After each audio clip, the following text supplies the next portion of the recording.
शन्ये वै च पार्षदाः रामकृष्ण गतप्राणा सर्वंस्तान् প্রণমাম্যহম। বেলুড় রামকৃষ্ণ সংঘের সংঘাধ্যক্ষ পরম্পরা গ্রন্থ থেকে পাঠ। প্রথম পর্ব, পৃষ্ঠা 40। স্বামী শিবানন্দ। স্বামী শিবানন্দ যে ব্রাহ্মণ বংশে জন্মগ্রহণ করিয়াছিলেন, ভূ কৈলাসের রাজবংশ সহিত সম্পর্কিত তাহাদেরও উপাধি ছিল ঘোষাল। তাহার পিতা শ্রীযুত রামকানাই ঘোষাল মুক্তারি পাশ করিয়া বারাসতে আইন ব্যবসা আরম্ভ করেন এবং উহাতে খ্যাতি ও প্রতিষ্ঠা লাভান্তে রানী রাসমণির মুক্তার নিযুক্ত হন। কলকাতা হইতে যশোহরগামী বড় রাস্তার উপরে রানীর একটি ছোট কাছারি বাড়ি ছিল। ঘোষাল মহাশয় ওই বাড়িতেই সপরিবারে বাস করিতেন এবং ওই বাড়িতেই 1261 সালের 2রা পৌষ, ইংরাজি 16ই ডিসেম্বর 1854, চান্দ্র অগ্রহায়ণ, কৃষ্ণা একাদশী তিথিতে বৃহস্পতিবার বেলা 11:10 স্বামী শিবানন্দ জন্মগ্রহণ করেন। তাহার পূর্ব নাম ছিল তারকনাথ ঘোষাল। পিতা রামকানাই এবং মাতা বামাসুন্দরী অনেক কাল পুত্র মুখ দর্শনে বঞ্চিত থাকায় তারকেশ্বর মহাদেবের শরণাপন্ন হইয়া বৎসরাধিক কাল ব্যাকুল মনে পুরশ্চরণ উপবাস ও প্রার্থনাদি করিতে থাকেন। অবশেষে এক রাত্রে বামাসুন্দরী স্বপ্নে দেখিলেন, বাবা তারকেশ্বর সম্মুখে উপস্থিত হইয়া বলিতেছেন, তোমাদের ভক্তিতে আমি তুষ্ট হইয়াছি, তুমি সুপুত্রের জননী হইবে। তারকেশ্বরের কৃপায় লব্ধ সন্তানের নাম হইল তারক, আর তাহার আদরের ডাক নাম হইল ফুনু।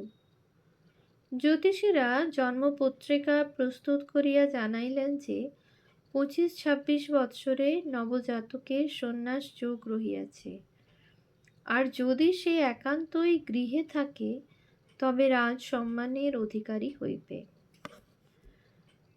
তারকের পিতা দেবী ভক্ত ছিলেন। তিনি বাড়িতে তন্ত্রমতে পঞ্চমুণ্ডির আসন স্থাপন পূর্বক নিয়মিত উপাসনা করিতেন। প্রশস্ত তীর্থাদিতে বিশেষ পূজায় অনেকে আমন্ত্রিত হইয়া তাহার গৃহে প্রসাদ পাইতেন।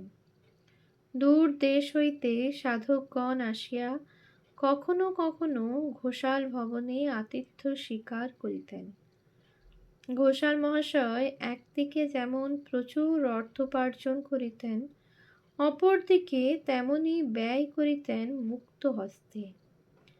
তিনি বারাসতের উচ্চ ইংরেজি বিদ্যালয়ের সেক্রেটারি ছিলেন এবং উক্ত বিদ্যালয়ের 25-30টি ছাত্রকে বাড়িতে প্রতিপালন করিতেন। তারকের গর্ভধারিণী বামাসুন্দরী দেবী খুবই ধর্মপ্রাণা ও লক্ষ্মী ছিলেন, আর দেখিতে ছিলেন অতি সুন্দরী। ছাত্রদের ও পরিবারের সকলের রন্ধনাদি তিনিই করিতেন। রামকানাই পাচক ব্রাহ্মণ রাখিতে চাহিলেও রাজি হইতেন না। তারক ওই 25-30টি ছেলেদেরই মতো প্রতিপালিত হইতেন। প্রতিবেশিনী কেহ যদি অভিযোগ করিতেন ছেলেটাকে একটু আদর যত্ন করছে না, তাহাতে মাতা উত্তর দিতেন, তাঁর ছেলে, আমার নয়, তিনি দয়া করে দিয়েছেন, তিনি ওকে দেখবেন। ভক্তিমতী জননী স্নেহপুত্তলী তারককে তারকনাথের হস্তে সঁপিয়া দিয়া নিশ্চিন্ত মনে দৈনন্দিন কর্মে মগ্ন থাকিতেন। কর্ম উপলক্ষে ঘোষাল মহাশয় দক্ষিণেশ্বরেও যাইতেন এবং গঙ্গা স্নানান্তে লাল চেলি পরিয়া মায়ের মন্দিরে ধ্যান করিতেন। তাহার যেমন লম্বা চওড়া চেহারা, তেমনি গৌরবর্ণ, আর বুকটা সর্বদাই লাল। দেখিয়া মনে হইত যেন সাক্ষাৎ ভৈরব। সঙ্গে একজন গায়ক থাকিত। ধ্যানে মগ্ন থাকাকালে গায়ক পশ্চাতে বসিয়া দেহতত্ত্ব ও শ্যামা বিষয়ক গান গাহিত, আর ধ্যান ও নিরত সাধকের গণ্ড বাহিয়া অশ্রু ঝরিতে থাকিত। মন্দির হইতে তিনি যখন বাহির হইতেন, তখন ভয়ে কেহ তাহার সম্মুখে আসিত না। দক্ষিণেশ্বরে যাতায়াতের সময় শ্রী রামকৃষ্ণের সহিত তাহার পরিচয় হয়। সাধনকালে ঠাকুরের যখন অসহ্য গাত্রদাহ উপস্থিত হয়, তখন ঘোষাল মহাশয় সমস্ত শুনিয়া ইষ্ট কবচ ধারণের পরামর্শ দেন। এই কবচ ধারণ করা অবধি ঠাকুরের গাত্রদাহ একেবারে কমিয়া যায়। সাধক পিতা ও ধর্মপ্রাণা জননীর একমাত্র আদরের দুলাল তারক ক্ষুদ্র শহরের গ্রামোচিত শ্যামল আবেষ্টনের মধ্যে মুক্ত আকাশের নিচে খেলিয়া বেড়াইতেন। বাবার বাক্স হইতে টাকা পয়সা লইয়া পুকুরের জলে ছিনিমিনি খেলিয়া হাততালি সহকারে নাচিতেন। তিনি জিলাপি খুব ভালোবাসিতেন। বাবা প্রিয়দর্শন বালকের জন্য থালার মতো বড় জিলাপি করাইয়া আনিতেন। জীবজন্তুর মধ্যে কুকুর ছিল তাহার বড় আদরের। রাত্রে শয়নকালেও সে হইত তাহার সাথী। গাজনের ছড়া ছিল তাহার মুখস্থ, আর গাজনের সন্ন্যাসীদিগকে পরাস্ত করা ছিল এক অদ্ভুত খেয়াল। তিনি রাস্তায় গণ্ডি টানিয়া ছড়া কাটিতেন, আর সন্ন্যাসীদের ঐরূপ গণ্ডি অতিক্রম করিতে নাই বলিয়া তাহাদিগকে পরাজয় স্বীকারপূর্বক কাকুতি মিনতি করিয়া নিস্তার পাইতে হইত। তাহার প্রাথমিক শিক্ষা আরম্ভ হইয়াছিল বারাসত মিশনারি স্কুলে। সেখানে অল্পদিন অধ্যয়নের পর তিনি উচ্চ ইংরেজি বিদ্যালয়ে প্রবেশ করেন। কিন্তু মেধাবী হইলেও বালকের পাঠে মনোযোগ ছিল না। তিনি ছিলেন ভাবুক। শুনিয়া শুনিয়া তিনি অনেক ভজন গান শিখিয়াছিলেন। সুকণ্ঠ বালকের মুখে শ্যামা সঙ্গীত শ্রবণে অনেকে মুগ্ধ হইতেন। তারকের বয়স যখন প্রায় 9 বৎসর, তখন তাহার মাতৃবিয়োগ হয়। একটি 3 মাসের শিশু ভগিনীকে রাখিয়া জননী পরলোক গমন করিলে 9 বৎসরের বালকের কোমল প্রাণে দারুণ আঘাত লাগিল, এবং ভগ্নীটির লালন পালনে মনোনিবেশপূর্বক কথঞ্চিৎ ওই শোকের উপশম করিতে হইল। কয়েক বৎসর পরে পিতা আবার দ্বার পরিগ্রহ করিলে বিমাতাই মাতৃহীন ভগ্নীর লালন ভার লইলেন। বামাসুন্দরী দেবী কিন্তু ছিলেন পরিবারের লক্ষ্মী। তাহার দেহত্যাগের পর ঘোষাল মহাশয়ের আয় অনেক কমিয়া গেল। অধিকন্তু দানপরায়ণ কানাইবাবু অর্থ সঞ্চয় করিতে পারেন নাই। সুতরাং পরিবারে ক্রমেই অর্থাভাব দেখা দিতে লাগিল। মাতৃবিয়োগের পর তারকনাথ ছুটির সময়টা নিমতা গ্রামে বড় মামার নিকট কাটাইয়া আসিতেন। মামি তাহাকে বড়ই স্নেহ করিতেন। কখনো বা তিনি পৈতৃক গ্রামে বেড়াইতেও যাইতেন। এই গ্রামে ভাবী মহাপুরুষের ধ্যানপরায়ণ জীবন অনেকখানি পরিস্ফুট হইয়াছিল। শান্ত পল্লীর দিঘির ধারে একান্তে বসিয়া তিনি উদাস মনে গান গাহিতেন, আর অনন্ত আকাশের পানে চাহিয়া কত কি ভাবিতেন। পল্লীর সৌন্দর্য, আকাশের অসীমতা আর প্রকৃতির নিস্তব্ধতা ভাবী মহাপুরুষের ধ্যানের খোরাক যোগাইত। তারকনাথের বয়স যখন 14 বৎসর, তখন ম্যালেরিয়ার কঠিন আক্রমণে জীবন সংশয় উপস্থিত হইয়াছিল। আরোগ্য লাভ আনতে তিনি অন্যত্র বায়ু পরিবর্তনের জন্য যান, এবং বৎসরাধিক পরে সম্পূর্ণ সুস্থ শরীরে বারাসতে ফিরিয়া পুনর্বার পাঠাভ্যাসে মন দেন। ইহার প্রায় বৎসরাধিক কালের মধ্যে 2টি পারিবারিক ঘটনায় তিনি খুবই ব্যথিত হন। তাহার দিদি চণ্ডী দেবী 2টি সন্তানের মাতা হইয়া অকালে মৃত্যু মুখে পতিত হন, এবং মধ্যমা ভগিনী ক্ষীরদাও বাল বিধবা হইয়া পিতৃগৃহে আশ্রয় লন। নবম বর্ষ হইতে পর পর এইরূপ দুঃখের সম্মুখীন হইলে শুদ্ধ মনে স্বভাবতই বৈরাগ্য আসে। স্বভাবত অন্তর্মুখ তারকনাথ যে অতঃপর অন্তরের আরও নিবিড়তর প্রদেশে ডুবিয়া গিয়া প্রাণের দেবতার অমৃত স্পর্শের জন্য লালায়িত হইবেন, ইহা আমরা সহজেই বুঝিতে পারি। প্রবেশিকা শ্রেণীতে পড়িতে পড়িতে তিনি এই অন্তর্দ্বন্দ্বের গুরু ভারে পীড়িত হইয়া অকস্মাৎ তীর্থাদি ভ্রমণে বহির্গত হইলেন। পাঠাভ্যাস এইখানেই সমাপ্ত হইল।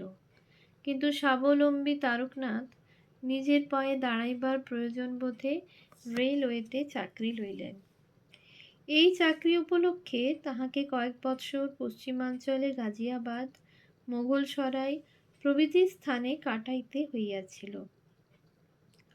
তৎকালীন মনোভাব সম্বন্ধে তিনি নিজেই বলিয়াছিলেন, ছেলেবেলা থেকেই সংসার ভালো লাগত না, প্রাণে ধর্মভাবও ছিল, আর কখনো বিয়ে করে সংসারে বদ্ধ হব না এ ভাবও হৃদয়ে বদ্ধ মূল ছিল।